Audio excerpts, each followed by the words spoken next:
I tried everything for 30 years. Tracking, fasting, extreme diets, discipline, and I still kept ending up in the same place. Either completely rigidly in control or just completely wildly out of control. So what actually changed? I'm Lisa, and this is Second Peak. For most of my life, I lived in extremes. I could be just incredibly disciplined or have this attitude of just screw it. I give up. I don't care. Extreme control or extreme excess of self-sabotage, spending, binging, living in the moment and not thinking about consequences.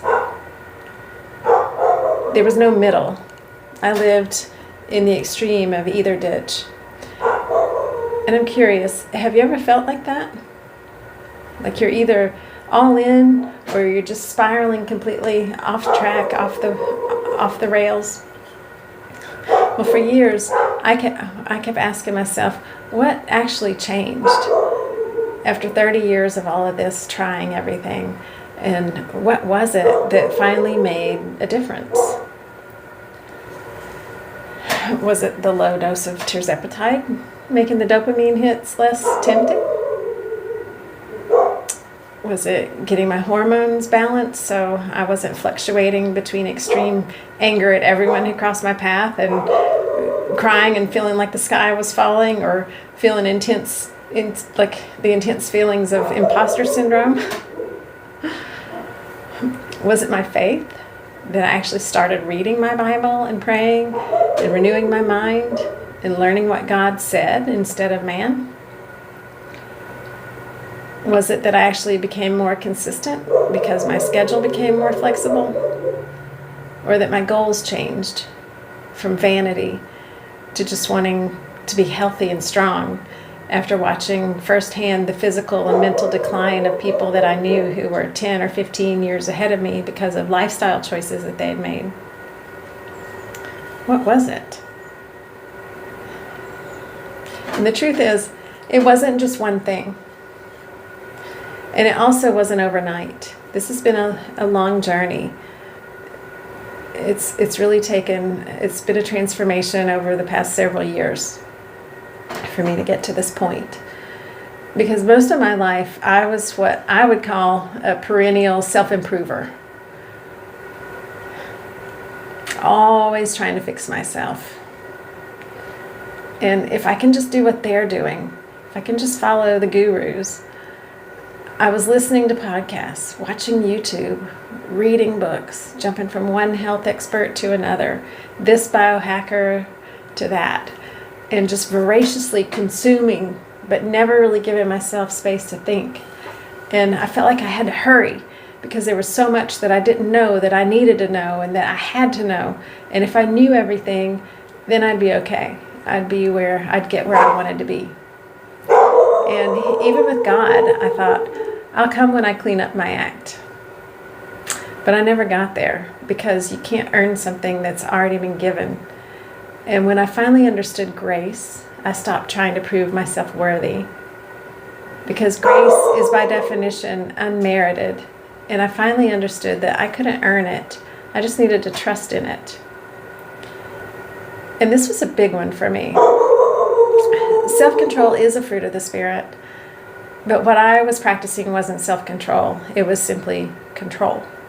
It was fear-driven. It was performance-driven. It was an all-or-nothing control that's rooted in pride and selfishness. And if I'm being honest, when that kind of control breaks, it just swings the pendulum in another direction. And if you relate to that kind of constant feeling of trying to fix yourself, that's really what this channel is about.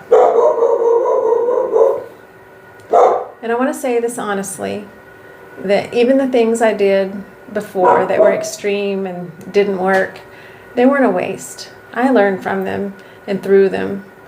The keto, the carnivore, the fasting, and even though I gained weight during those periods, they helped me in a different way.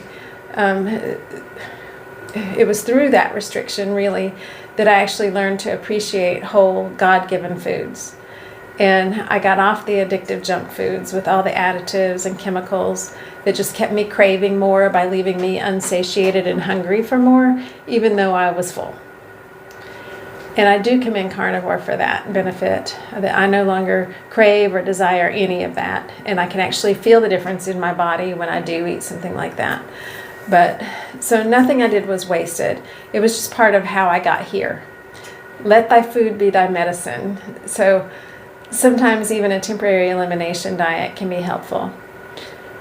And as all this was happening, the pressure just started to lift. And I wasn't waking up thinking every day about how I was going to fix myself, or dreading the hot cold shower to improve my mitochondria and telomeres.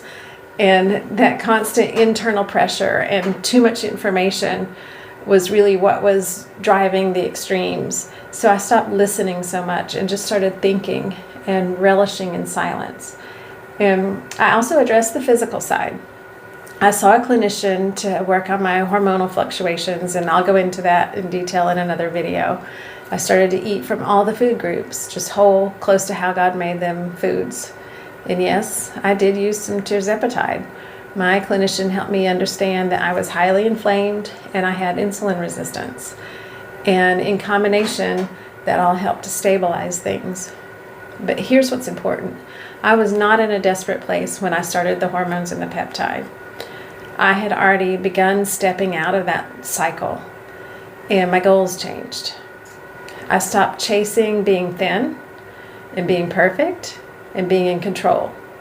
And I started valuing being present and having peace and being strong. And when your values change, when your mindset changes and you take action, then your behaviors follow, and then motivation follows those actions. So looking back now, I can see it more clearly. I didn't finally gain control. I stopped needing it. I stopped needing to have all the control. And I released it. I gave it to God. And before, my life always looked like this: control, collapse, guilt, repeat. And now it looks like this: awareness, adjustment, and continuation.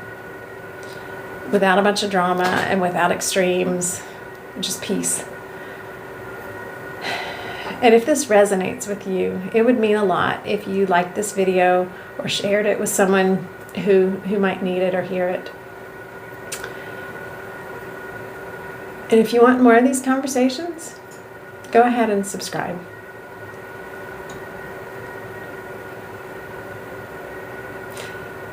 If you've lived that cycle, you know how exhausting it is. But what I learned is you don't necessarily need more discipline.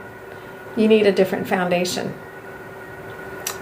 And when your identity changes, when the pressure lifts, when your body is supported, then the extremes don't just get controlled. They stop making any sense.